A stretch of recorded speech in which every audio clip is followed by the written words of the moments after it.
Welcome everyone, स्वागत है आप सभी का आज के न्यूज सेशन में। मैं विपिन शर्मा लेकर प्रस्तुत हूँ आज के समाचार पत्रों में प्रकाशित मुख्य खबरें जो रोजगार और शिक्षा से जुड़ी हुई हैं। आपके आसपास क्या हो रहा है उससे भी हमें रूबरू कराती हैं। पहली खबर है, रियायत पुरानी छोड़ नई गाड़ी लेने पर छूट बढ़ेगी।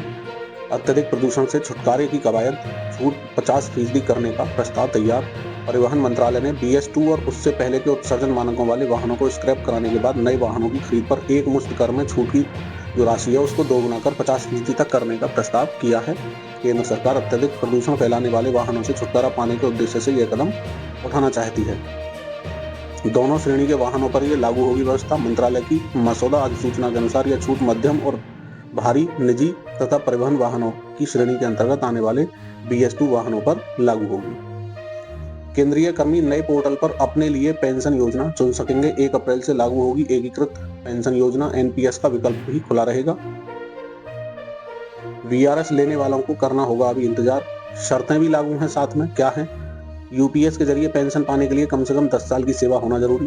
कर्मचारियों को NPS की तर्ज पर मूल वेतन से 10% का अंशदान करना होगा। सरकार 18.5% योगदान करेगी, यानी कुल योगदान 28.5% होगा। इस योजना में प्रतिमाह 10,000 रुपए की न्यूनतम राशि जो है वो सुनिश्चित पेंशन दी जाएगी। इस्तीफा देने वाले अथवा बर्खास्त कर्मियों को इसका लाभ नहीं मिलेगा। केंद्र सरकार द्वारा अधिसूचित की गई एकीकृत पेंशन योजना UPS की अधिकांश शर्तें निर्धारित कर दी गई हैं। सरकार ने कर्मचारियों के लिए NPS और UPS दोनों विकल्प खुले रखे हैं। कर्मचारी दोनों में से कोई एक पेंशन चुन सकते हैं। इसके लिए सरकार 31 मार्च 2024 से पहले एक एकीकृत पोर्टल शुरू करेगी जिसके माध्यम से चयन किया जाएगा। ये 24 गलत लिखा हुआ है, 25 होना चाहिए।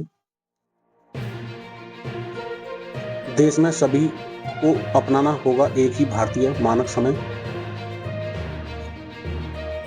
देश में अब सभी को भारतीय मानक समय को अपनाना ही होगा। एक देश एक कर व्यवस्था GST लागू करने और एक देश एक चुनाव के लिए कदम बढ़ाने के बाद अब सरकार जल्द ही एक देश एक समय को लागू करने जा रही है। समय के मानकीकरण के लिए सरकार ने सभी आधिकारिक और कमर्शियल प्लेटफॉर्मों पर भारतीय मानक समय IST के उपयोग को अनिवार्य करते हुए नियमों का यह मसौदा तैयार किया है। उपभोक्ता मंत्रालयों के मामलों के जो मंत्रालय है उसने फरवरी 14 तक लोगों से इस मसौदे पर सुझाव मांगे हैं। इस वजह से लाया गया नियमों का मसौदा दूरसंचार, बैंकिंग, रक्षा और 5G, साथ में आर्टिफिशियल इंटेलिजेंस AI जैसी उभरती प्रौद्योगिकियों सहित महत्वपूर्ण राष्ट्रीय बुनियादी ढांचे में सटीक समय पालन सुनिश्चित करने के प्रयासों के तहत नियमों का मसौदा लाया गया है। सरकारी अधिकारी ने बताया कि रणनीतिक और गैर रणनीतिक क्षेत्रों के लिए नैनो सेकंड सटीकता के साथ समय पालन जरूरी है। 1 नैनो सेकंड 1 सेकंड का 1 अरबवां भाग होता है। खगोल विज्ञान, नेविगेशन और अनुसंधान जैसे विशेष क्षेत्रों के लिए अपवादों की अनुमति दी जाएगी, जिसके लिए पहले मंजूरी लेनी होगी। उपभोक्ता मामलों का विभाग राष्ट्रीय भौतिक प्रयोगशाला और भारतीय अंतरिक्ष अनुसंधान संगठन ISRO के साथ मिलकर मजबूत समय प्रसार तंत्र विकसित कर रहा है। हवाई अड्डों पर खुलेंगे किफायती कैफे। कोलकाता एयरपोर्ट पर प्रयोग सफल रहा है। सस्ती दर पर मिलेंगे चाय, कॉफी और समोसा।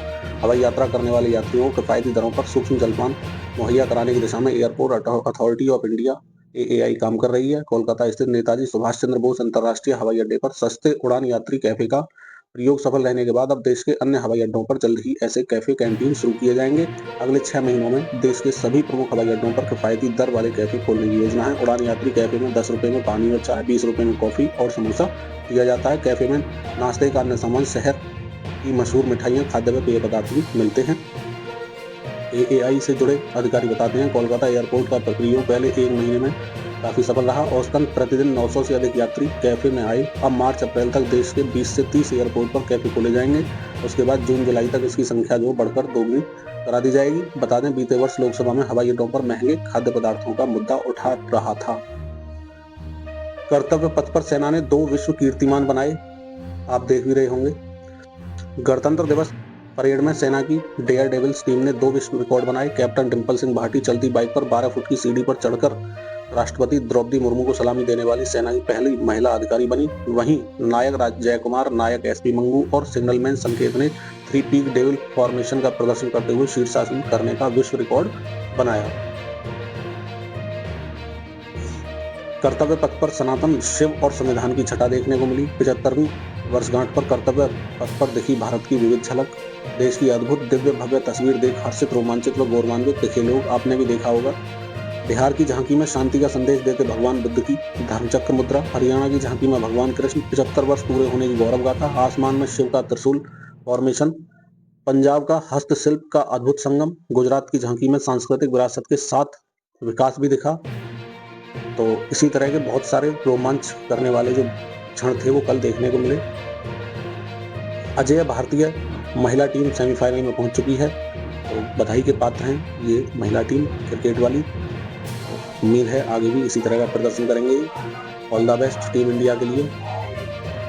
देश में 90% युवा कर्मी जो हैं बेचैनी के शिकार हैं। स्टेट ऑफ इमोशनल वेलबीइंग नामक रिपोर्ट में दावा किया गया है 87% व्यक्तियों में परामर्श लेने से पहले अवसाद के लक्षण दिखे। 91% युवा कर्मियों में चिंता और अवसाद के लक्षण दिखे। 53% व्यक्तियों में परामर्श से अवसाद और लक्षणों में कमी।